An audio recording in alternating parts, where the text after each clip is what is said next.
இன்றைக்கி நம்ம சேனலில் நம்ம என்ன ரெசிபி பார்க்க போகிறோம் அப்படின்னு பார்த்தீங்கன்னா, இன்றைக்கி என்னோடய லன்ச் ரொட்டீன் என்ன, அப்புறம் ஈவினிங் ஸ்நாக் நான் என்ன பண்ணேன் அப்படின்றத உங்களோட ஷேர் பண்ண போகிறேன். ஸோ இந்த வீடியோவில் பார்த்தீங்கன்னா 3 ரெசிபி இன்க்ளூட் பண்ணியிருக்கேன். ஸோ வீடியோவை ஸ்கிப் பண்ணாமல் ஃபுல்லாக பாருங்கள். என்னோடய ஸ்டைலில் நான் எப்படி பண்ணுறேன் அப்படின்றத உங்களோட ஷேர் பண்ணுறேன். ஸோ ஃபஸ்ட்டு ஒரு கடாயில் எண்ணெய் விட்டு தேவையான அளவு வெந்தயம், ஒரு 6 பல் பூண்டு, அப்புறம் ஒரு 10 சின்ன வெங்காயம் எல்லாம் கட் பண்ணி வச்சுருக்கேன். இதை நல்லா வதக்கிக்கோங்க. இது வதங்கினதுக்கப்புறமா நான் தக்காளி ஆட் பண்ண போகிறேன். நம்ம பண்ண போகிறது வந்து புளிக்குழம்பு. புளிக்குழம்புல ஏன் தக்காளி ஆட் பண்ணுறேன் அப்படின்னு பார்த்தீங்கன்னா, உங்களுக்கு அந்த ஒரு குழம்பு எரிப்படிக்குது அப்படின்னு சொல்லுவாங்கள்ல, அந்த விஷயம் வந்து இந்த புளிக்குழம்புல இல்லாமல் இருக்கணும்னா நம்ம தக்காளி ஆட் பண்ணணும். அதுக்கப்புறமா கொத்தரங்காய் போட்டு நான் வைக்க போகிறேன். ஸோ கொத்தரங்காவை எண்ணெயில் நல்லா வதக்கிக்க போகிறேன். நீங்கள் கொத்தரங்காய் போட்டு வச்சிங்கன்னா எண்ணெயில் வதக்கி வைங்க. அப்போ எப்படி இருக்குன்னு பாருங்கள். நல்லா டேஸ்ட்டாக இருக்கும் குழம்பு. ஸோ எண்ணெயில் நல்லா வதக்கிக்கோங்க. இது வதங்கட்டும். அந்த கேப்பில் நம்ம மற்ற காயெல்லாம் கட் பண்ணி வச்சிடலாம். ஸோ நான் வந்து இது வதங்குற கேப்பில் வந்து ஒரு பெரிய வாழைக்காய், 2 கத்திரிக்காய் கட் பண்ணி வச்சுருக்கேன். ஸோ கத்திரிக்காய் வந்து முத்தின கத்திரிக்காயாக இருக்குது, கொஞ்சம் பெரிய பீஸஸாக இருக்குது அப்படின்னா நீங்கள் எண்ணெயிலே போட்டு கத்திரங்காயோட வதக்கிக்கலாம். அதுக்கப்புறம் ஒரு முருங்கைக்காய் கட் பண்ணி வச்சுருக்கேன். இது நல்லா வதங்கட்டும். வதங்கிறதுக்கு மூடி போட்டு வச்சிடலாம் நம்ம. ஸோ பக்கத்தில் வந்து ஒரு பெரிய சைஸ் லெமன் சைஸுக்கு புளி எடுத்து ஊற வச்சுருக்கேன். புளிக்குழம்புன்றதுனால கொஞ்சம் புளி நிறையா இருந்தால் நல்லாயிருக்கும். அதுக்கப்புறம் 6 ஸ்பூன் மிளகாய்த்தூள். எங்கள் மிளகாய்த்தூளில் காரம் கம்மியாக இருக்கிறதுனால 6 ஸ்பூன் குழம்பு மிளகாய்த்தூளும் உப்பும் ஆட் பண்ணியிருக்கேன் அதுலேயே. ஸோ இது வதங்கினதுக்கப்புறமா குழம்பு அதில் போட்டுட்டு, குழம்பு கொதிச்சதுக்கப்புறமா தான் மற்ற காயெல்லாம் நம்ம ஆட் பண்ண போகிறோம். ஸோ மூடி போட்டுடலாம். குழம்பு கொதிச்சதுக்கப்புறமா எல்லா காயும் அதில் ஆட் பண்ணிக்கலாம்.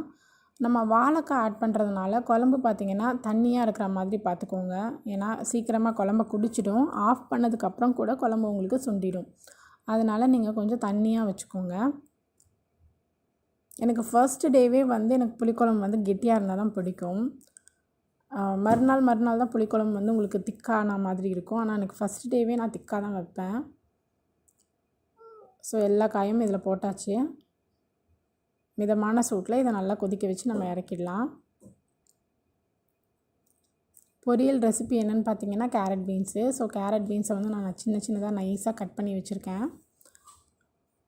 இதை மூடி போட்டு மிதமான சூட்டில் வேக வச்சு நம்ம இறக்கிடலாம்.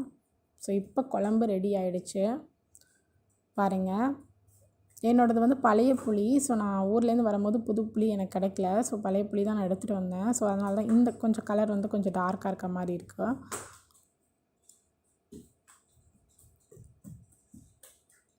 ரொம்ப சூப்பராக இருந்துச்சு. இந்த காம்பினேஷனில் வந்து குழம்பு வந்து வச்சு பாருங்கள். கொத்தரங்காய், கத்திரிக்காய், வாழைக்காய் அப்படி போட்டு முருங்கைக்காய்லாம் போட்டு நீங்கள் குழம்பு வச்சு பாருங்கள். குழம்பு ரொம்பவே நல்லாயிருக்கும். எப்போதுமே முருங்கைக்காய் ஆட் பண்ணாலே குழம்புல வந்து ஒரு வாசனை வந்துடும். நமக்கு சாப்பிட்ணுன்ற அந்த ஆசை வந்து ஆட்டோமேட்டிக்காகவே வந்துடும். அதே மாதிரி குழம்புல முடிஞ்ச அளவுக்கு நிறைய காய்கறியெல்லாம் கட் பண்ணி போடுங்க. அப்போ தான் நம்ம காய்கறி சாப்பிடுவோம். அண்ட் குழம்பும் வந்து ரொம்ப டேஸ்ட்டாக இருக்கும். கொதிக்கும் போதே உப்பும் கரெக்டாக பார்த்துக்கோங்க. அப்போ தான் காய் வந்து சாப்பிட்றதுக்கு நல்லா ருசியாக இருக்கும். கிருத்திக் வந்து இந்த மாதிரி காய்கறியெல்லாம் ரொம்ப விரும்பி சாப்பிடுவான். அவனுக்கு சின்ன வயசுலேயே நான் அந்த காய்கறி கொடுத்து ரொம்ப பழக்கிட்டேன். ஸோ குழம்பு ரொம்ப நல்லா இருந்தது. வீட்டில் எல்லோரும் ட்ரை பண்ணி பாருங்கள். பக்கத்தில் வந்து தேவையான அளவு தண்ணி, மஞ்சத்தூள் போட்டு இந்த காயை போட்டு கொஞ்சம் கடலைப்பருப்பும் அதில் போட்டிருக்கேன்.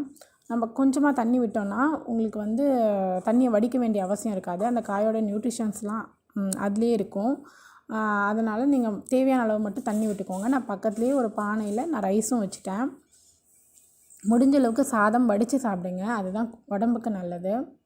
அதுக்கப்புறமா பக்கத்தில் பேனில் வந்து கொஞ்சமாக எண்ணெய், கடுகு, வெங்காயம், அப்புறம் குழம்பு மிளகாய்த்தூள் இதெல்லாம் போட்டிருக்கேன். எண்ணெயிலே போட்டு வதக்கிட்டோன்னா உங்களுக்கு அந்த ராஸ்மெல் சீக்கிரமாக போயிடும். ஸோ காயை சீக்கிரமாக நம்ம இறக்கிடலாம். ஸோ வேக வச்சுருந்த காயும் அதில் போட்டேன். தேவையான அளவு சோம்பு, அப்புறம் தேங்காய், திருவண்ண தேங்காய், அப்புறம் கொஞ்சம் கருவேப்பிலை எல்லாம் போட்டு நல்லா கலந்து விட்டுட்டேன். இதை மூடி போட்டு ஒரு 2 நிமிஷம் நீங்கள் வந்து லோ ஃப்ளேமில் வச்சுக்கோங்க. அப்போ தான் நல்லா ட்ரை ஆகி நல்லாயிருக்கும். ஸோ இதுவும் ரொம்ப நல்லா ருசியாக இருந்தது. அதுக்கப்புறமா ஈவினிங் வந்து ஒரு ஸ்நாக் பண்ணலாம் அப்படின்னு சொல்லிவிட்டு நான் வந்து ஆனியன் பக்கோடா பண்ணேன். அதுக்கு வந்து 2 பெரிய ஆனியனை வந்து நல்லா நைஸாக கட் பண்ணி தனித்தனியாக உதுத்து வச்சுருக்கேன். நீங்கள் இந்த மாதிரி உதுத்து வச்சுக்கோங்க. அப்புறம் 2 பச்சை மிளகாய், ஒரு பெரிய துண்டு இஞ்சி, அப்புறமா கருவேப்பிலை. இது 3 தான் இதுக்கு வந்து ஃப்ளேவர் உங்களுக்கு நல்லா கொடுக்கும். நான் வந்து ரெடிமேட் மிக்ஸ் எடுத்திருக்கேன், ஆச்சி பஜ்ஜி போண்டா மிக்ஸ் எடுத்திருக்கேன். ஸோ அதனால் வந்து நான் பச்சை மிளகாய் 2 தான் போட்டிருக்கேன், அதில் காரம் இருக்கும் அப்படின்றதுனால. நீங்கள் வந்து கடலை மாவு அரிசி மாவு ஆட் பண்ணுற மாதிரி இருந்தீங்கன்னா 1 கப் கடலை மாவுக்கு 1/2 கப் அரிசி மாவு ஆட் பண்ணிக்கோங்க. இன்னும் கொஞ்சம் கூட ஆட் பண்ணிக்கோங்க, ஏன்னா ஆனியன் பக்கோடா கொஞ்சம் கிறிஸ்பியாக இருந்தால் தான் நல்லாயிருக்கும். பெருங்காயம், சோடாப்பு இதெல்லாம் ஆட் பண்ணிக்கோங்க. சோடாப்பு கூட தேவையில்லை, நம்ம ஆனியன் பக்கோடா தான் போடுறோம், நமக்கு உப்பி வரணும்னு அவசியம் இல்லை. ஸோ வந்து ஒரு கடாயில் வந்து நான் ரொம்ப கம்மியாக எண்ணெய் விட்டுருக்கேன், ஏன்னா நம்ம காய்ச்சின எண்ணெய் திரும்ப நம்ம யூஸ் பண்ணக்கூடாது. அதனால் எப்போதுமே எந்த ஒரு டீப் ஃப்ரை ரெசிபி பண்ணாலுமே ரொம்ப கம்மியாக தான் எண்ணெய் விட்டுப்பேன், தேவையான அளவு மட்டும்தான் எண்ணெய் விட்டுப்பேன். நான் எல்லா பக்கோடாவும் போட்டதுக்கப்புறம் இந்த எண்ணெயிலே எனக்கு இன்னும் மீதி எண்ணெய் இருந்துச்சு. ஸோ ஃபர்ஸ்ட் பேட்ச் போட்டுட்டேன். இதில் வந்து எனக்கு கோட்டிங் கம்மியாக இருக்கிற மாதிரி இருந்தது. ஸோ நெக்ஸ்ட் பேட்ச்சில் இன்னும் கொஞ்சம் கோட்டிங் ஜாஸ்தி பண்ணிட்டேன். இதில் சோம்பும் நான் ஆட் பண்ணியிருக்கேன்.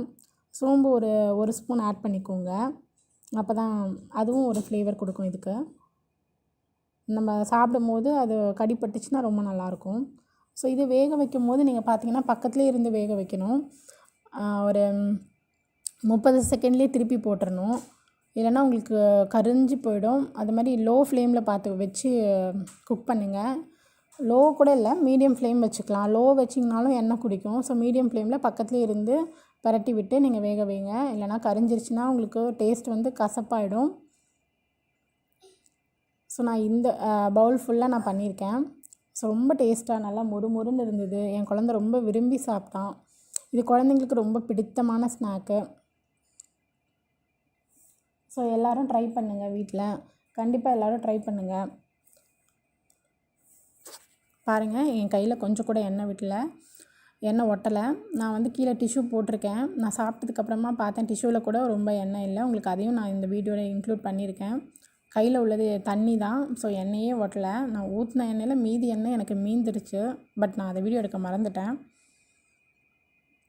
முடிஞ்ச அளவுக்கு நீங்களும் இதே மாதிரியே வீட்டில் ட்ரை பண்ணி பாருங்கள். கிருத்திக் ரொம்ப விரும்பி சாப்பிட்டான். அவன் எனக்கும் அவங்க அப்பாவுக்கும் கொடுக்கவே இல்லை, ஏன்னா நான் ஒரே பவுலில் எடுத்துகிட்டு வந்து வச்சுட்டேன். ஸோ எல்லாமே அவனுக்கு தான் அப்படின்னு சொல்லிட்டான். நல்லாயிருக்குன்னு சொல்லி கொடுக்கவே இல்லை எங்களுக்கு.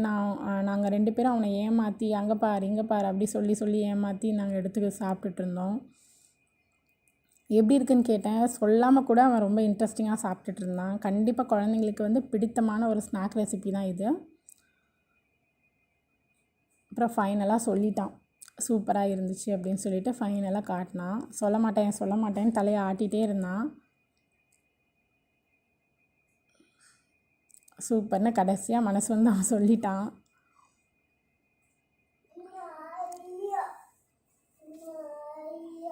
இதோ வரம்மா, இருமா. பாருங்கள், இப்போ இந்த டிஷ்யூவில் கூட பாருங்கள், சும்மா லைட்டாக தான் எண்ணெய் இருக்குது.